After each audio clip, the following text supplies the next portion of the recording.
You see this our country, Nigeria. I'm patiently waiting for the day it will be all good news because the year has barely started and just imagine what is happening at Magodo.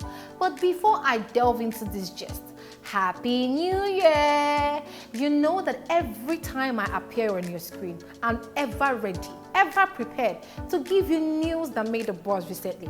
My name is Magodo Sanwo-Olu. You are welcome to So This Happened.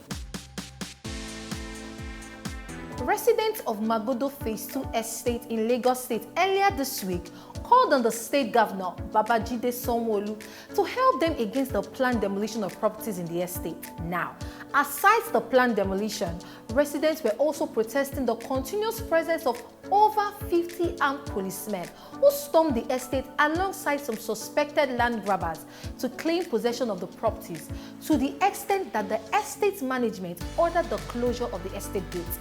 Now, these residents who had had enough took to the streets holding placards against the move. Some of them read, Lagos State, intervene and remove all markings of properties in Magodo Phase 2.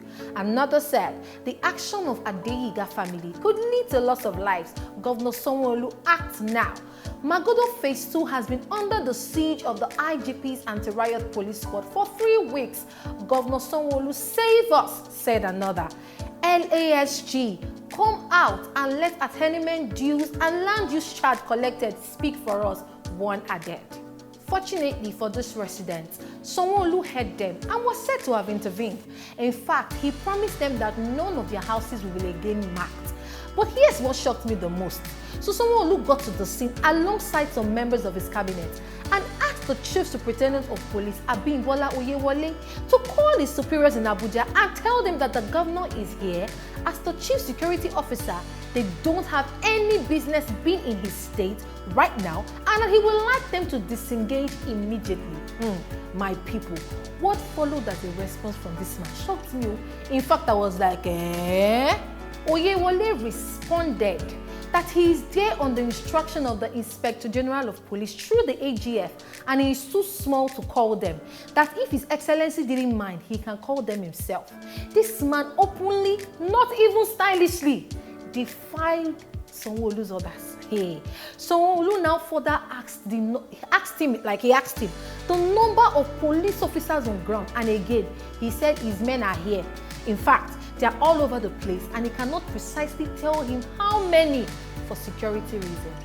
Hey, all I see is power being abused. We all know in time past how power has been abused in this country. No, please explain to me how an authority in Abuja will send armed forces to a state that has a governor without even talking to the governor first. Not be see finished with that. And he's now asking you and you are referring it back to your superiors. Hey, See, and for me, to resolve this conflict, there are a lot of things to be considered. 1, who sent them? 2, what does this person stand to gain? Because in this Nigeria, there must always be something to gain. 3, the people that have invested so much in these places they want to destroy, where exactly do they start from? 4, the family that claimed the land is theirs. How much of the land exactly do they own? That being said, I find it very disrespectful that Sanwo-Olu's orders were publicly defied in that manner. You can't come to somebody's state and tell the governor indirectly that he doesn't have a say in the affairs of the state. I mean, you can't just come and be marking houses without even putting the people's livelihood in the said place into consideration. Meanwhile, if these people say they are working on the orders of the Supreme Court, I just think that there should also be an order from the said court to abort mission, because this matter, it did not hold water, my 2 cents really. A popular saying goes thus: life is a mysterious mix of beautiful, challenging, and painful experiences. No one can predict how it will unfold, and we don't always understand why it unfolds the way that it does. That being said, I'd like us to discuss the late Sylvester Oromoni's death. Quite painful if I say so myself. The 12-year-old died after he was allegedly bullied by his fellow students for refusing to join a cult group. When the news of the boy's death hit the internet, netizens were devastated at how a young promising boy's life just ended like that, hence the Justice for Sylvester hashtag. When it seemed as though the Oromoni's family were about to get justice, something happened at the Lagos State government as they cleared the 5 students and 5 employees of Dowen College accused of complicity in the death of her son. Oromoni's mom, who couldn't hold back the pain and tears, later that day did a video where she asked the wrath of God to visit those responsible for causing her pain. She said many celebrated Christmas and New Year with their families complete, but she couldn't because the life of her son was cut short. She was heard saying, "God, arise and cut the lives of those who cut short the life of my son." Watch this video in case you missed it. People celebrated New Year, celebrated Christmas. I did not celebrate New Year. I did not celebrate Christmas. I did not celebrate New Year with my son in Nero, Sylvester Oromoni. And those that attempted to turn this matter upside down, give a name to my innocent son. Oh, God of battle, God of vengeance, I call upon you. Arise, O Lord. Don't be silent, everlasting living God. Arise, O Lord, and crush all of them. I really pray that the Lord comforts her because no one else can.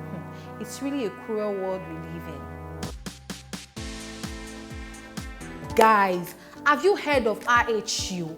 A new variant scientists in France have identified which has 46 mutations. Just when one is still battling with the highly infectious Omicron strain of COVID, this one appears. So this RHU has so far infected 12 people living in southeastern France. Reports have it that its first case was linked to a person with a travel history to Cameroon. However, experts announced that just because a new variant had been discovered did not necessarily mean RHU will prove as infectious as other strains, including Omicron. Mind you, in a Twitter thread, epidemiologist and a fellow at Federation of American Scientists, Eric Dean, said the new variant was being monitored to evaluate how infectious or dangerous it could prove to be. When I first heard of this, I honestly screamed another variant. Why now? This is beginning to look like the more you people test, the more they come up with new strains. Honestly, the thought of this thing gives me migraine. God help us all. We have come to the end of this episode of So This Happened. Please feel free to like, comment, subscribe on all of our social media platforms. My name is Magodo. Bye for now.